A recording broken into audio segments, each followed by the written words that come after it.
हम में से ज्यादातर लोग पितृपक्ष को सिर्फ श्राद्ध और कर्मकांड मानते हैं, लेकिन क्या आप जानते हैं कि इसके पीछे एक गहरा आध्यात्मिक विज्ञान छिपा है? आज के इस वीडियो में हम जानेंगे कि पितृपक्ष सिर्फ पूजा नहीं, बल्कि ऊर्जा और आशीर्वाद का पर्व क्यों है।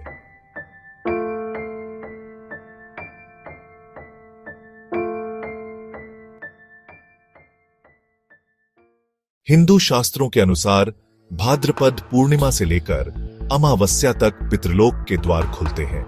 माना जाता है कि इस समय हमारे पूर्वज सूक्ष्म रूप में पृथ्वी लोक पर आते हैं। यह सिर्फ आस्था नहीं है, बल्कि हमारे भीतर वंशीय स्मृति और परिवार की ऊर्जा को जागृत करने का समय भी है। जब कोई वंश अपने पूर्वजों को भूल जाता है, उनके प्रति कृतज्ञता नहीं दिखाता, तो उसकी ऊर्जा कमजोर पड़ने लगती है। इसे शास्त्रों में पितृदोष कहा गया। आधुनिक मनोविज्ञान भी कहता है कि परिवार की अनसुलझी भावनाएं और आघात पीढ़ी दर पीढ़ी चल सकते हैं। पितृपक्ष का श्राद्ध और तर्पण हमें मानसिक और आध्यात्मिक स्तर पर अपने पूर्वजों के प्रति आभार व्यक्त करने का साधन देता है।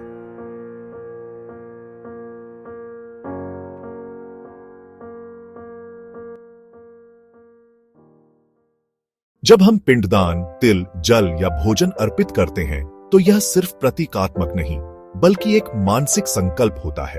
तर्पण का अर्थ ही है तृप्त करना, अपने पूर्वजों के प्रति सम्मान और स्मरण करना।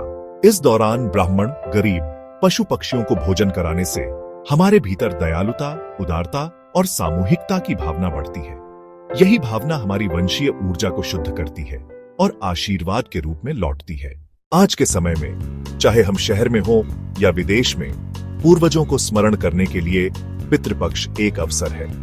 आप घर पर सरल तर्पण, परिवार की पुरानी फोटो, वंशावली या पूर्वजों की कहानियां साझा करके भी यह भावना जीवित रख सकते हैं। सबसे जरूरी है श्रद्धा, क्योंकि वही हर कर्मकांड की आत्मा है।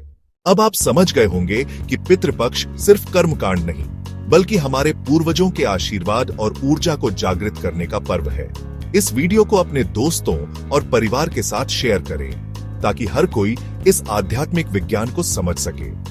याद रखिए, श्रद्धा ही सबसे बड़ा श्राद्ध है।